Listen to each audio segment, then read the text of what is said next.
La Fondation Plan Alzheimer a été créée en 2008 pour répondre à un certain nombre d'objectifs qui figuraient dans ce qu'on appelle le plan Alzheimer, qui est destiné à lutter contre la maladie d'Alzheimer et les maladies apparentées.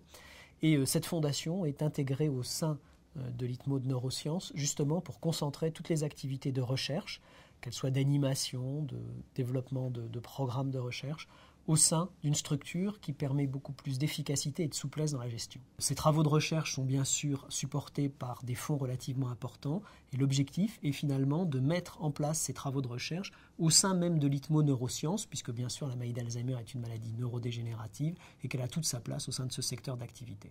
Le plan Alzheimer, qui a donc été lancé le 1er février 2008 et qui se terminera dans 5 ans, fin 2012, l'intérêt de ce plan, c'est d'avoir un certain nombre de mesures globales.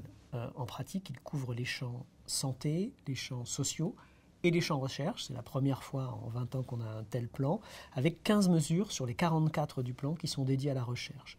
Et la Fondation Plan Alzheimer est en charge de la réalisation de ces mesures qui suivent une programmation extrêmement précise, extrêmement définie, avec à peu près une quinzaine d'appels d'offres lancés, avec des moyens qui sont dédiés, et avec des opérateurs qui sont parfois la Fondation, mais qui peuvent être, dans certains gros appels d'offres, l'Agence nationale pour la recherche ou le Programme hospitalier de recherche clinique. Alors le rôle de la Fondation en particulier est de coordonner, d'animer et de développer finalement et d'augmenter la masse critique de chercheurs dans le champ de cette maladie.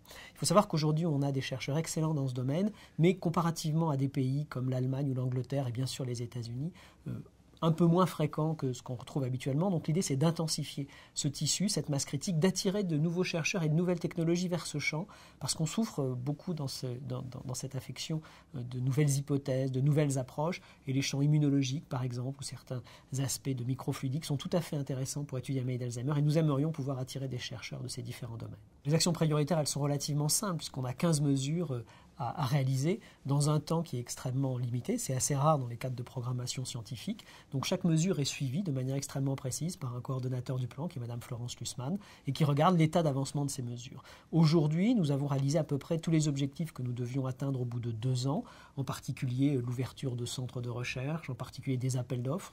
Pour vous donner une idée, depuis 2008, on a financé près de 56 projets, soit au travers de l'ANR, soit directement, avec un apport de plus de 25 millions d'euros sur ces différents programmes. Donc les objectifs sont précis, le chemin est très net. Les autres intérêts de cette fondation, c'est qu'au-delà du plan, certes, on peut l'espérer et on trouvera un médicament, mais il restera encore probablement beaucoup de travail.